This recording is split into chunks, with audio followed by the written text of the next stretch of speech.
Sickle cell disease को आम बहुत जगार धरतु से माने गोटे जेनरेशन आगु गोटे जेनरेशन को भी जाए तार ट्रीटमेंट जब ठीक समय रे पारे तारे सेटा हमर भल होई किंतु हमर लोक माने टिके नेगलेक्ट करि जंती किसी लोक जानि भी पारंती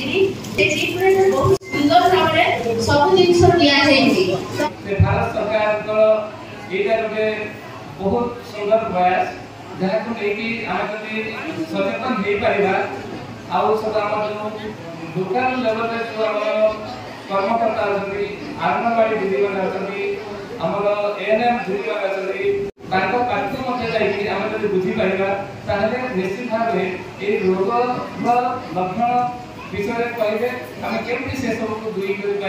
पाए sickle cell anaemia elimination awareness ताको करिया भाई हमरो मिनिस्ट्री ऑफ ट्राइबल अफेयर्स एटा स्वतंत्र भाबरे कार्यक्रम लेजती जोटा 19 जून आरंभ करी 3 जुलाई पर्यंत एटा कंटिन्यू करबो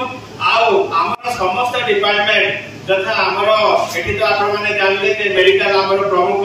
हेल्थ रो स्क्रीनिंग करिवे एवं अवेयरनेस करिवे ताका होची प्रमुख दायित्व ता छोडा हम माने अछंती एजुकेशन डिपार्टमेंट जो माने पिला मान को से एटा माने निश्चित भाबरे ताको जणाइबे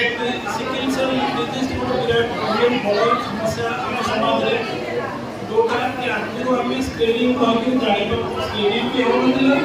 कि हम भी जानि पर नथिले जो सिकल सेल एनीमिया बा एटा को रक्तहीनता कंडीशन ए सिकल सेल रोगटी वंशानुक्रमिक भाव गोटे वंश में ट्रांसमिट हुए पीढ़ी पूरे पीढ़ी समस्त को ट्रांसमिट हुए तो भारत सरकार को फ्लैगशिप प्रोग्राम सरकार लक्ष्य रखिंट आसंता 2047 सुधा एटा ट्रांसमिशन को केमती बंद कराइबो सचेतनता होची मुख्य अस्त्र जदि आमे ए संपर्क रे सचेतन होबा एवं निजे सचेतन होई समस्त को सचेतन करबा तारे आमे निश्चित भाबे आज जो कार्यक्रम ऑर्गेनाइज कराई के सफल हेबो 1910 रे अमेरिकीय डॉक्टर जेम्स बी हिजिक प्रथमे एही रोग विषय रे लोक आलोचना को आनिथिले।